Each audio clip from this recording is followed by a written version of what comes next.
नमस्ते दोस्तों, Indic divine channel पे आप सभी को स्वागत है। 18 सितंबर से शुरू हुआ पितृपक्ष 2 अक्टूबर को खत्म होगा। धर्मशास्त्र के अनुसार पितृपक्ष में पूर्वजों की तिथि पर श्राद्ध, पिंडदान और तर्पण करने की परंपरा है। पितृपक्ष में पूरे विधि विधान से पितरों का श्राद्ध करने से उनकी आत्मा को शांति मिलती है और वो अपने वंशजों को सुख समृद्धि का आशीर्वाद देते हैं। पितृपक्ष में कौए का विशेष महत्व माना है। आखिर क्यों पितरों को कौए के रूप में देखा जाता है? क्या है इसके पीछे का धार्मिक कारण? चलिए जानते हैं।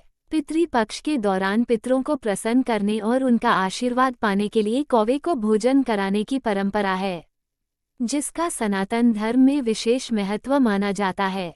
धार्मिक मान्यताओं के अनुसार कौवे को भोजन कराने से पितृगण संतुष्ट और प्रसन्न होते हैं। इस परंपरा के विषय में रामचरितमानस में भी एक कथा है। आइए जानते हैं रामचरितमानस की ये पौराणिक कथा।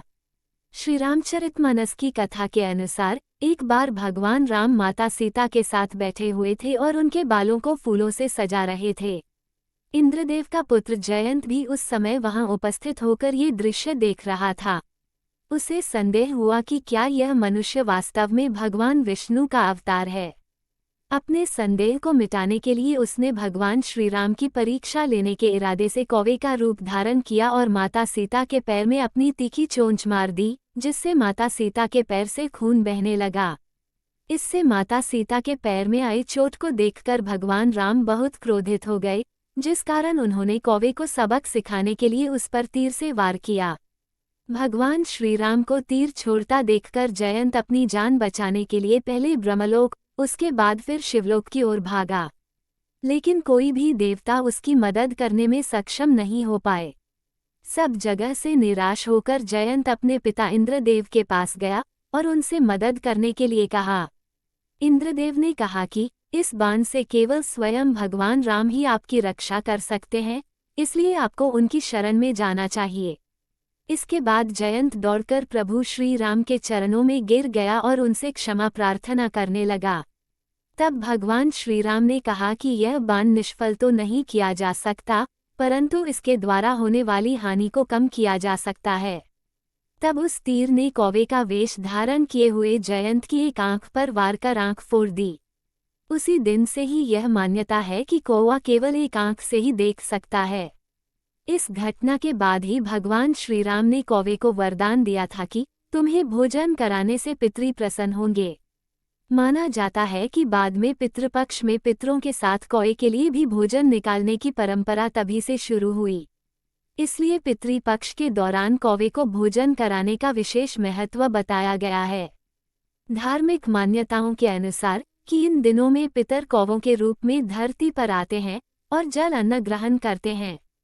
कौवे को पितरों का रूप माना जाता है।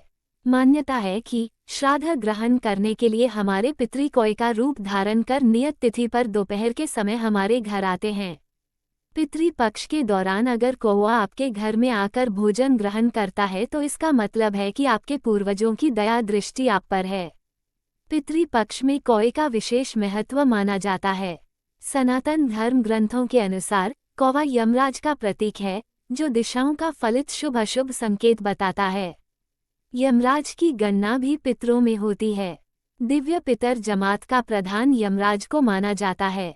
कहा जाता है कि कौवे को भविष्य में होने वाली घटनाओं का थोड़ा थोड़ा आभास हो जाता है और कौवे को अतिथि के आगमन का संकेत भी माना जाता है। इसलिए श्राद्ध का एक अंश इसे भी दिया जाता है। दोस्तों, कौवा बिना थके लंबी यात्रा तय कर सकता है। वे इंसानों के चेहरे जल्दी नहीं भूलते और उनके दिमाग की संरचना भी इंसानों से मिलती जुलती है। कहा जाता है कि कौवा ही एकमात्र ऐसा पक्षी है जिसका पृथ्वी से स्वर्ग नरक तक आना जाना लगा रहता है। यही वजह है कि कौवा श्राद्ध में भरपेट खाकर संतुष्ट होकर ऊपर जाता है तो पितर उसके पास आकर अपने स्वजनों की जानकारी लेते हैं। दोस्तों, इन्हीं सब कारणों के चलते कौवे को पितरों का स्वरूप माना जाता है। आशा करते हैं ये सारी जानकारी आपको अच्छी लगी होगी। वीडियो अगर आपको अच्छी लगी हो तो एक लाइक करके चैनल को सब्सक्राइब कर लीजिए। धन्यवाद।